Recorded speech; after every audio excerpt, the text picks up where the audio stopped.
Assalamualaikum warahmatullahi wabarakatuh. Saya Nanang Komsadi Harmanto, guru dari SDIT Lukman Al-Hakim Merauke.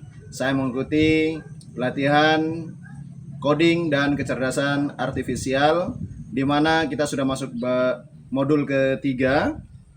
Sebelum melanjut ke modul berikutnya, kita memberikan refleksi etika dan keterbatasan kecerdasan artifisial.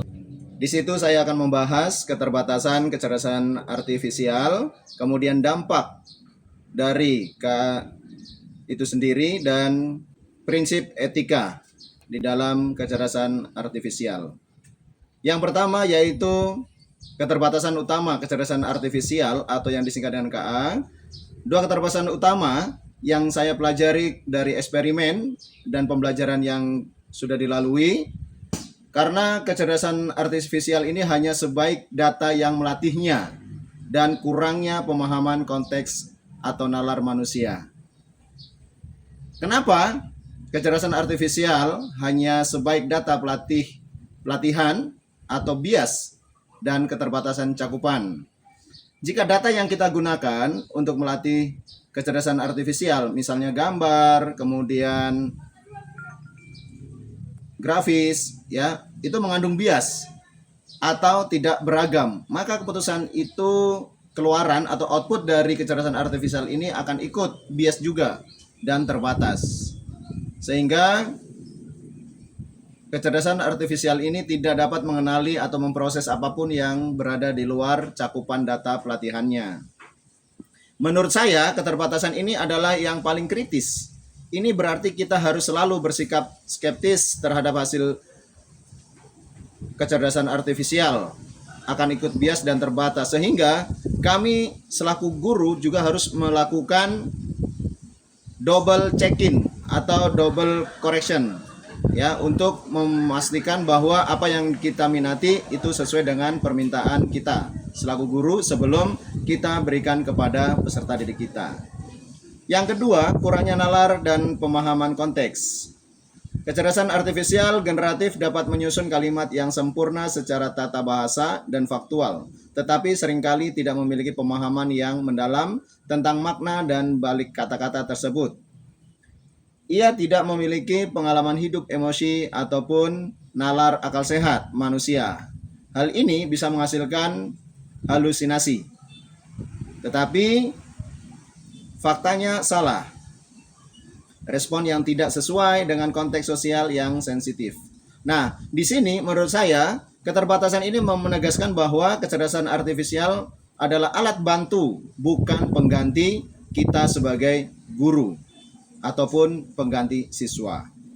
Hasil dari kecerdasan artifisial ini harus selalu diverifikasi atau dimodifikasi oleh guru yang bersangkutan sebelum digunakan di dalam kelas.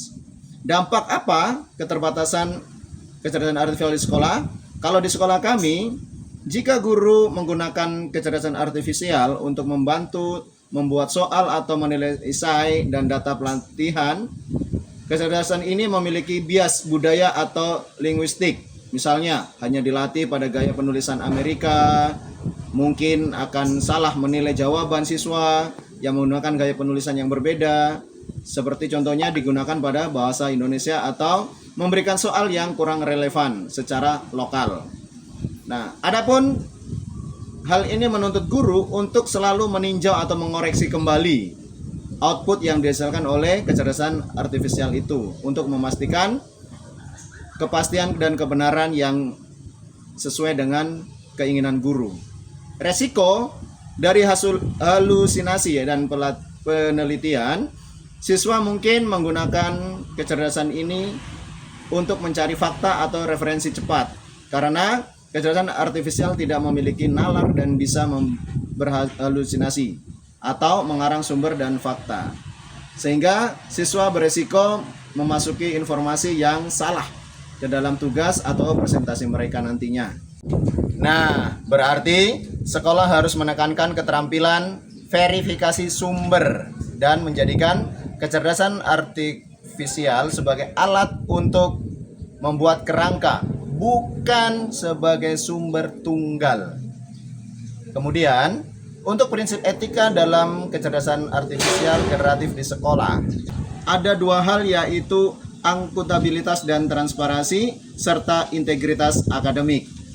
Untuk akuntabilitas dan transparansi, penggunaan atau pengguna harus secara jelas mengakui dan mencantumkan atau secara transparan pengguna kecerdasan artifisial dalam proses pengerjaan tugas atau materi pengajaran. Mereka juga harus bertanggung jawab penuh atau akuntabilitas atas kebenaran, keaslian, dan kualitas keluaran yang dihasilkan oleh kecerdasan artifisial. Contoh konkret di sekolah saya wajibkan mencantumkan format kutipan.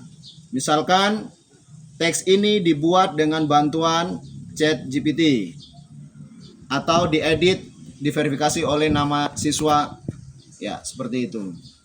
Kemudian di akhir esai atau di slide presentasi mereka menggunakan konten buatan kecerdasan artifisial. Kemudian kalau untuk guru wajib memberitahu siswa jika silabus, materi, ujian ataupun rubrik penilaian yang dibuat melalui referensi menggunakan kecerdasan artifisial.